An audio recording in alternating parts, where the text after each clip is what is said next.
They get what they deserve. It's raging time. Time to call it my own kind because this is unacceptable. A bunch of scumbag, incel men created the most repugnant site ever, where they talk about and shame the women they've dated, spreading horrible lies, harassing them, stalking them, illegally sharing pictures and stories about them. This is basically revenge adult content, which anyone would agree is vile, and to know that millions of men took part in this should chill you.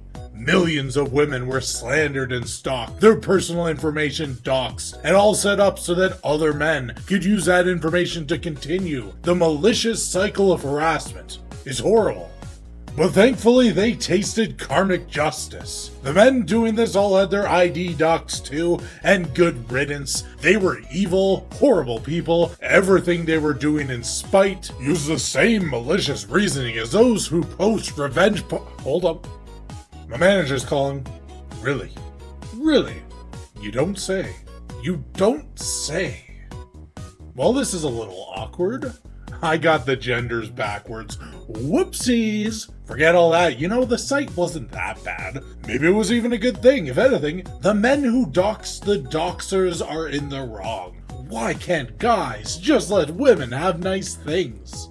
The astounding reactions around this app is proof that rights were given without any responsibilities or expectations. If T was for men, well, it would have been taken off the store in hours, media screaming at them, cheers for the karma of having their own data doxed too. Though in fairness, if it was a man app, the security would have worked. Go figure, the data for the doxing app for a bunch of shrews is completely insecure. Nah, we jest. It's all in good fun, don't get angry. Besides, the site was probably made by a male feminist for miladies. They harassed, stalked, and spread lies and slander about millions of men. They posted pics and information, a site of gossip, to ruin the guy you broke up with, to pile on him without his side of the story, and continue to be a problem for the rest of his life. Do you really think someone who just broke up is gonna say nice things about you, is gonna really be on an app, to be honest, to say, yeah, this guy dumped me, but he's a saint, he always did everything right, and he was great at everything. So there will be no milady fedora tipping here. There's already enough nonsense and sympathy for T users. You can say it is deserved or it isn't deserved, but it can't be denied they earn this. The angry drunk that constantly beats his dog, maybe you think he deserved to get mauled, maybe you don't, but either way, you can understand why that dog finally snapped. Now, in any other time, something like this app would not have been interesting since it has little overlap with what really matters. What we talk about here, video games. But right now, the stars have misaligned and this is my business. Congrats, ladies, you're gonna be teabagged by the entire internet. Hope it was worth it. Enjoy the salty tang of D's nuts. The absolute state of app and websuit security, or lack thereof, when it comes to ID verification in particular suddenly became a topic that does and should interest every single one of you, provided you do things like play video games, watch anime, or have an internet connection for doing anything at all. Corpo governments like the Visa MasterCard cartel, under guidance of the UK, EU, and UN, have made their biggest move for complete internet authoritarianism. And a big part of that is forcing all sites to use ID and dox yourself to do anything online. Let's spin the wheel of control. Is it extremism? Is it the environment? Must you give up your freedoms in order to stop the commune fascists from doing Australian painter things like saying Snow White live action was garbage?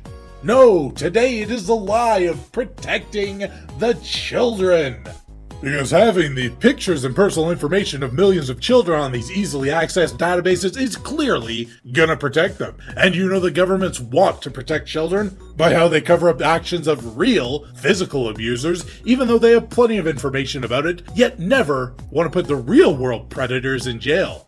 They put them in government positions instead. Joking, that was a jest. No need to find me and put me in a cell, big brother. All sites, social media, game sites, stores, in time, it will just be the internet in general, forcing you to use ID verification and your private information to access anything. which will then be utilized by the surveillance state to stalk and govern what you do, by credit card cartels to deny you banking and your own money if you ever say a wrong thing.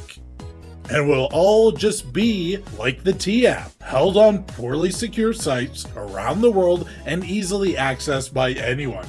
This is a recipe for identity theft, harassment, blackmail, and worse. When people do it voluntarily for T, it has some poetic justice. But this is the government forcing this to access anything at all, to perform authoritarianism, 1984 style surveillance and keep the people afraid of the government and corporations who already have 99% of the wealth and power, but looked at that last shred of privacy and dignity the poors have and decided they want that too. And as long as you tell this is for safety and security, well, you wouldn't want to do something that makes you not safe and secure. Now, would you? Capiche? Want to access Steam? Want to play 2 hours of video games a day? You will need to show ID to do these things, and maybe Steam is secure, but even some very, very big companies get hacked from time to time, and they get their data breaches too. In just a week, we've seen the desire for internet control go from just a few adult games for the gooners on Steam. Don't fret, there's no slippery slope here, to all sorts of games, including horror and violent games. We've seen them shut down businesses and creative sites for art and anime, and the verified ID is suddenly becoming part of YouTube, of Spotify, of social media sites, and of more. Governments in the UK and EU are using this to crack down on wrongthink and anti-government sentiment. And it is not a coincidence that every single one of the globalist players has made this move at the exact same time. This is not about safety, never has been. This is about monitoring you and mass surveillance. So if you step out of line, Visa or the UK will deal with you. This is the biggest play towards a cyberpunk present yet. Just imagine what it'll be like when you have a neurochip in your brain. And the credit card cartel, they can shut you down if you even think something they don't like. So while we can look at T for what it is, a doxing site that victimized men after breakups, that spread their information and went after their reputations in the same way that revenge videos seek to cause people cruelty, illegal if men did it, but society gives it a pass because there is no equality. Perhaps it is time to end this being okay one way but not the other. The era of the double standard is over. What it really shows off is there is no safety or protection from these so-called safety protection acts. These things put everyone in danger. But for Visa in the UK, they don't care at all about your safety because they are the real danger. And this overreaching censorship will have a chilling effect on games and artistic freedom for an entire generation if it is not stopped. Consider this. Not only all the games that have just been lost in an instant, hello there, Stop Killing Games, sadly being in the UK and EU, you might find that your government likes killing games more than even Ubisoft. But if you're ever making a horror game that might resemble one of the games that just got cancelled, would you stop making that game? Would you start self-censoring and removing problematic parts to avoid getting shut down?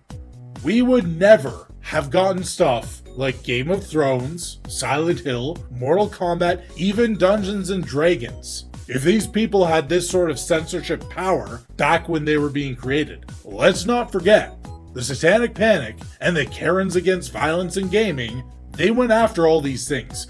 Luckily, to no avail, since once upon a time, we lived in a society that valued freedom. We don't value that anymore. And we don't want to talk about governments, about censorship, about a stupid doxing app called T. Most of us didn't want to talk about ethics in games journalism, about political ideology and DEI being forced into studios and games. We didn't want to talk about church moms going after tabletop games where you fight dragons in dungeons. And we still don't want to talk about how the so-called progressives demanded censorship and the removal of parts of entertainment that appealed to men for the last decade and a half.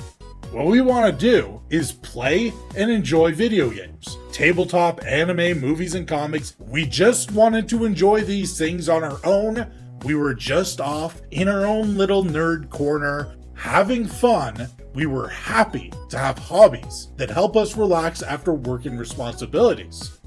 They took a problem with us having freedom.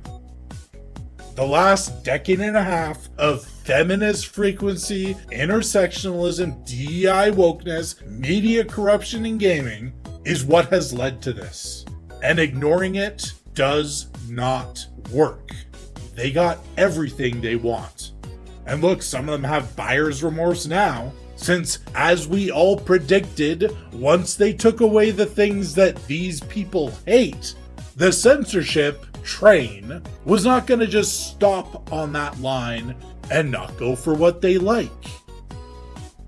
We cannot ignore this. If we do, we will lose everything. So while we would all prefer to just talk about the good things in gaming, about the surge of indie games and a return to games being made for the audience, games like your Stellar Blade or Wu Chang Fallen Feathers. If we ignore this, we won't get those games at all. Almost all the games that have been banned so far happen to be indie games. They wanted to go under the radar. They wanted to go after games that you wouldn't care about if nobody could ever play them again. But don't you worry. Games like Mass Effect, Baldur's Gate 3, GTA, games with violence, nudity, sexual content, if we let these indie games be cut to pieces, the games you like will eventually be on the chopping board next. So as if on cue, the failure of Western cultural colonization through DEI games has caused them to take their next step. Brute force and control. We'll be talking about the credit card cartel, hopefully until the monopoly gets broken up, and the censorship until it stops. And perhaps we will have a day when we can go back to just playing video games in peace. But if this has some of the tea gossip whales angry, or it has done a bit of damage to the vaunted brand of Visa and MasterCard, I apologize for absolutely nothing. Like, comment, and subscribe. We talk about the good and bad in video games and will continue to do so until we are taken down for non-compliance with government safety regulations.